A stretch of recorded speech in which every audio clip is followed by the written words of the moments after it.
Bonjour à toutes et à tous, bienvenue pour ce nouveau rendez-vous quintet. C'est le prix Shinko, un handicap sur le steeple réservé aux 5 ans et plus. C'est en quelque sorte la revanche du prix Jean-Victor qui a eu lieu le 2 juin dernier sur ce même tracé. J'ai choisi le numéro 11, Messire Fontenaille. Messire Fontenaille, eh bien, ça ne s'est pas bien passé pour lui, justement dans ce prix Jean-Victor, où il a quand même fait une faute sérieuse au mur qui lui a complètement stoppé son action. C'était vraiment compliqué ensuite de revenir. Malgré tout, il a terminé dans une bonne action et je pense qu'il faut le juger sur sa deuxième place dans le prix Maréchal Foch. Ce jour-là, il devançait notamment un Zing qui n'est autre que le vainqueur du prix Jean-Victor. Donc je pense qu'à ce poids, s'il réédite cette performance, il doit logiquement jouer les tout premiers rôles. Je lui opposerai le numéro 6, Ultimiste. Il dépend de l'entraînement de Arnaud Chaillet-Chaillet. Il sera monté par Mathieu Carreau. C'est un cheval qui a certes peu d'expérience, mais il progresse à chaque fois. Il reste sur un bon succès dans le prix Peau d'Or.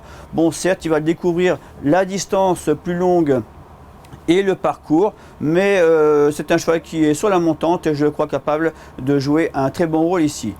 Attention ensuite au numéro 3, 4 quarts. Bon, je pense qu'il manquait encore d'un parcours dans le prix Jean-Victor où il a pris que la 8e place. C'est un cheval qui est quand même bien confirmé à ce niveau de compétition. Le parcours lui convient. Je pense qu'il faut lui reprendre. C'est une bonne chance. Le numéro 10, Narco Dancer, eh bien, lui a fini 5e de la course référence depuis Jean-Victor.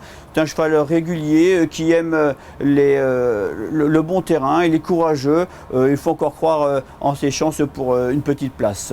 Ensuite, le numéro 5, Ousté Mekara. La Ousté Mekara, eh bien, la glissée à la réception de la rivière le 11 juin dernier. Heureusement, elle a été rattrapée rapidement et ne s'est pas épuisée inutilement.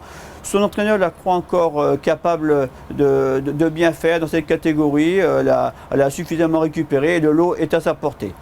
Ensuite, le numéro 1 qui portera le numéro 2, eh bien, il porte du poids, certes, mais il a retrouvé du moral en province et a déjà réussi dans cette catégorie sur ce tracé. Il avait gagné notamment en 2012. Donc, sans en faire une priorité pour la victoire, eh bien, je l'imagine capable de prendre une place à une cote intéressante. Ensuite, l'As Sundream. Eh bien, Sundream, il est régulier. Il a fini 6e du prix du président de la République et n'a pas d'émérité dans le prix du Maréchal Foch, tout en étant dominé par Messire Fontenaille qui le retrouve ici. Il porte lui aussi du poids, mais il a suffisamment de qualité pour prendre une 4e ou 5e place. Et enfin, je mettrai le numéro 13, Complicated, qui dépend de l'écurie en forme de Jean-Yves Arthus. Il vient de finir 2e du prix Peau d'Or sur 3700 mètres, mais il n'est pas spécialement dérangé par l'allongement de la distance. Il a déjà réussi sur 4300 mètres. Donc, sur sa lancée, eh bien, je crois en ses chances pour finir dans le quintet. Donc on va tenter un quintet avec 3 chevaux de base, le 11 Messire Fontenaille, le 6 Ultimiste et enfin le 3 4 quarts, puis derrière le reste de ma sélection avec le 10 Narco Dancer, le 5 Ousté Mekara, le 2 numéro 1, l'As Sundream et le 13 Complicated. Merci et bon jeu à tous.